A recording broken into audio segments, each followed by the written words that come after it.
The grand marble hall shimmered under the soft glow of golden chandeliers as the guests settled into silence. Laughter and polished small talk had filled the space just moments earlier. But now, all eyes turned to the man in traditional Emirati robes standing at the center. Sheikh Khalid, a man known for his quiet strength and sharp intuition, had arrived without warning, and his presence alone shifted the energy in the room. The guests' businessmen, advisors, staff, and even the estate manager straightened in their seats, unsure what to expect. He scanned the room slowly, his gaze sharp but unreadable. With no hint or explanation, he asked a single question softly, but in perfect Arabic. The words floated through the air like a test wrapped in calm. Authority. But the silence that followed was heavier than anyone expected. People glanced at each other, confused, caught off guard, or perhaps ashamed. No one spoke. Some didn't understand. Some feared speaking wrongly. Then, from the back of the hall, a voice broke the silence. It was not one of the suited advisors, nor one of the proud managers. It was the maid, the quiet girl, who had been clearing trays and folding napkins just moments before. Her voice, calm yet clear, answered the Sheikh's question in fluent Arabic, her tone respectful but firm. For a second, no one breathed. The Sheikh's eyes met hers. Something shifted. Guests turned in disbelief, some trying to remember if they'd ever even noticed her before. Who was she? And how did she know exactly what to say when no one else did? The room, once buzzing with pride and power, now stood frozen in silence, waiting. But what happened next would leave everyone questioning their place in the room and the truth about who really mattered. She stood still after answering, her eyes lowered out of respect, not fear. The room hadn't moved an inch. The maid, whose name most had forgotten or never bothered to learn, had just done what none of the wealthy, educated guests could. And yet she showed no pride, no arrogance, just quiet calm, like someone used to being overlooked. Her name was Layla Sheikh.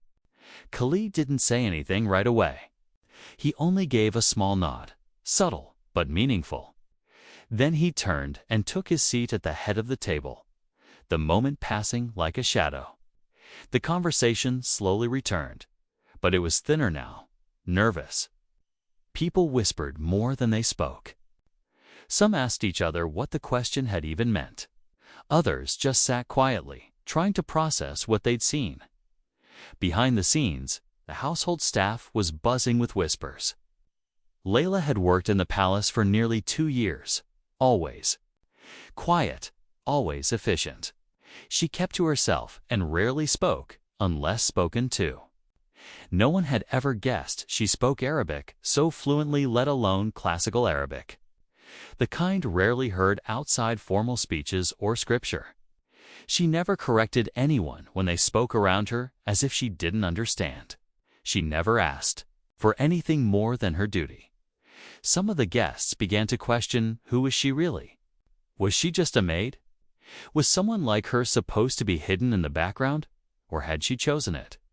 And what had the Sheikh's question meant? Why ask it in that setting, in Arabic, and why now? Layla returned to her work silently, as if nothing had happened.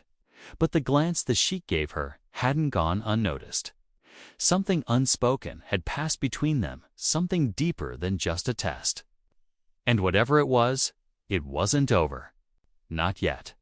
Later that evening, after the guests had gone and the halls had quieted, whispers still clung to the walls like fog. The estate's senior staff met privately in a dim corner of the garden, voices low but urgent. They were uneasy, not just because the maid had answered the Sheikh's question, but because no one knew why the Sheikh had asked it in the first place. And why, of all people, did he acknowledge her? The head butler, Mr. Tariq, narrowed his eyes as he recalled Layla's words. That wasn't just any Arabic, he muttered. She used a dialect, old, precise, the kind scholars use. His tone hinted at concern, not anger, worry. Inside the servants' quarters, Layla quietly folded sheets, pretending not to notice the sideways glances from the others. Her sudden visibility had shifted everything. A young kitchen worker named Amira finally asked what the rest were thinking. "Why didn't you ever tell anyone you spoke Arabic like that? You made us all look like fools." Layla gave a soft smile, but didn't answer. Not yet. Meanwhile, the Sheikh sat alone in his private study. On the table before him lay an old leather-bound book, its pages worn and marked with handwritten notes. Next to it was a photo, faded, nearly colorless, of a young girl standing beside an older man, both dressed in desert robes. His eyes lingered on the image, not with sorrow, but recognition. Outside his door, his advisor hesitated before knocking. He had just received a background report on Layla. He'd dug deeper than anyone else had dared. The results had stunned him. The Sheikh didn't look up when the door opened. "She's not who they think she is," he said quietly, as if he already knew what the report would say. But what was Layla hiding? And why had she come to this place in the first place under a name that wasn't hers, with a skill no maid was expected to have? Answers were coming. But they wouldn't be simple. The next morning, Layla moved through the palace like she always had, quiet steps, careful hands, eyes lowered. But nothing felt the same. Every hallway felt heavier. Conversations stopped when she entered a room. Staff who used to ignore her now stared too long, while others looked away entirely. Whispers followed her like shadows. They weren't just questioning her anymore.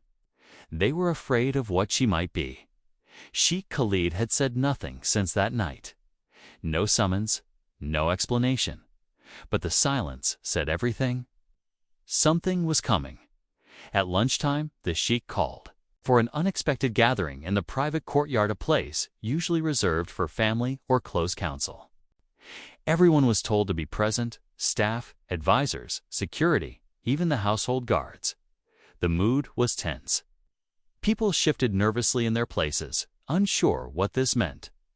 And in the center of it all, a single chair sat waiting, empty. Then Layla was brought forward. She didn't resist. She stood tall, her face calm, even though she knew the entire room was watching her, like she held a secret too big to stay hidden.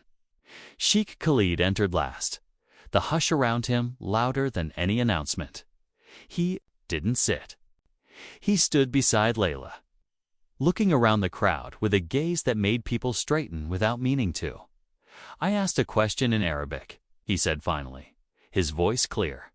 One only a few would understand, and one answered. He turned to Layla now, slowly, like measuring something invisible, because she knew what I was really asking. There was a pause so deep, it almost hurt. One of the advisors stepped forward, a file in hand. "Your Highness, her records don't match. The name, the background, none of it checks out." The Sheikh didn't look surprised. Layla finally raised her head and met his eyes. She knew this moment would come. She had waited for it. And now everything rested on what would be revealed next. But no one was ready for the truth that was about to surface. Before the advisor could finish reading from the file, Layla stepped forward, not defiantly, but with quiet control. Her voice was steady. "My name is not Layla," she said, each word falling like stone into water. Gasps spread through the courtyard. The kitchen staff looked at each other in disbelief. The guards tightened their grip on their belts. Even Sheikh Khalid didn't move. He simply waited, eyes locked on hers. "My real name," she continued, "is Samira bint Hamdan al-Rashid." The name hit like thunder. A wave of confusion swept across the faces of those present. A few of the elder staff looked stunned, others visibly shaken. That name belonged to a family long believed to have vanished, one that had once held deep roots in the Emirates' tribal history. A respected lineage that had been betrayed from within decades ago. One of the older advisors took a shaky step forward. That's not possible. The al-Rashid family was exiled. They were erased, Samira said softly, not waiting for him to finish. And someone made sure of it. She looked around the courtyard at the faces that had ignored her, mistrusted her, and now feared what she represented. I came here not to expose anyone, but to find the truth about what happened to my family. About the betrayal. She paused, eyes narrowing slightly. And I found something, a name. Everyone froze. Before anyone could speak again, a loud noise shattered the moment. One of the palace gates slammed open. A convoy had arrived, but it wasn't announced. Armed men stepped out, official, silent, deliberate. Sheikh Khalid's expression turned unreadable. He raised a hand to stop the guards from reacting. But it was clear now, the story wasn't just about a forgotten maid or a hidden identity. Someone else had been watching, and whoever they were, had just decided to make their move. The courtyard tensed as the armed men formed a line, their expressions blank, their movements precise. They didn't draw weapons, but their presence was enough to send a cold ripple through the crowd. Samira no longer just the maid stood. Her ground, her gaze calm and locked on the convoy's leader. Then, from behind the line of guards, an older man stepped forward. He wore a suit too polished for someone staying silent this long. His face was familiar to some wealthy businessman, known for funding major infrastructure projects across the region. But to Samira, that face was unforgettable. "Uncle," she said quietly. A hush fell again. Sheikh Khalid didn't flinch, but his eyes narrowed, calculating. The man Salem al-Rashid gave a slow smile. "You should have stayed hidden, Samira. You were safe in the shadows. Now you've brought back stories better left buried." Samira stepped forward. "You're the one who buried them?" It was him. Her father's own brother. The betrayal had come from within the family, the same uncle who had ordered her family's exile and disappearance, all to take control of their wealth and silence their legacy. He had covered it with business deals, quiet donations, and a network of powerful friends. But what he hadn't counted on was her return. Sheikh Khalid raised a hand. "I knew who she was the moment she answered in Arabic," he said, "because she spoke like her father, with truth, not just words." At that signal, Khalid's personal guards stepped forward, surrounding Salem's convoy with quiet efficiency. A new order had already been signed hours earlier, one that reopened the investigation into the al-Rashid betrayal. Using evidence Samira had quietly gathered over months, Salem's face hardened. "This changes nothing." Samira replied, "It changes everything." As he was escorted away, the courtyard remained silent, filled with the weight of old wounds now exposed. But just as calm began to return, Sheikh Khalid turned to Samira once more. "Your journey is not over, because behind the betrayal, there was still one signature missing from the old documents, and it wasn't Salem's." Days later, the palace grounds felt different. The weight of hidden truths had lifted, replaced by a quiet clarity. Samira walked through the same halls she once cleaned, but now people greeted her with respect, not because of her name, but because of the strength she had shown. The final signature on the old betrayal papers, long thought lost, was uncovered in a sealed archiva stamp from a corrupt official who had since passed. With that, the last piece of the puzzle fell into place, confirming everything Samira had risked her life to prove. Sheikh Khalid invited her to his study once more, this time not as staff, but as a guest. He offered her something she never expected, not power or wealth, but a position as cultural advisor for the palace. Her knowledge, her language, her history was clear they were more than valuable. She accepted, not for status, but to protect stories like hers from being silenced again. The other staff slowly warmed to her, some even apologizing for how they'd treated her. Amira, the kitchen worker, began studying Arabic in the evenings. Inspired by Samira's strength, even the older guards admitted they had misjudged her. News of the restored Al-Roshed name began to circulate, drawing interest and admiration across the region. But Samira remained humble. She never sought revenge only. The truth? Her father's legacy was honored, not with parades, but with justice. As the sun set behind the domes of the palace, Samira stood quietly on the balcony, watching the city lights blink to life. She had come here hidden under another name. She stood in the open, seen for who she truly was, and in that silence, there was peace.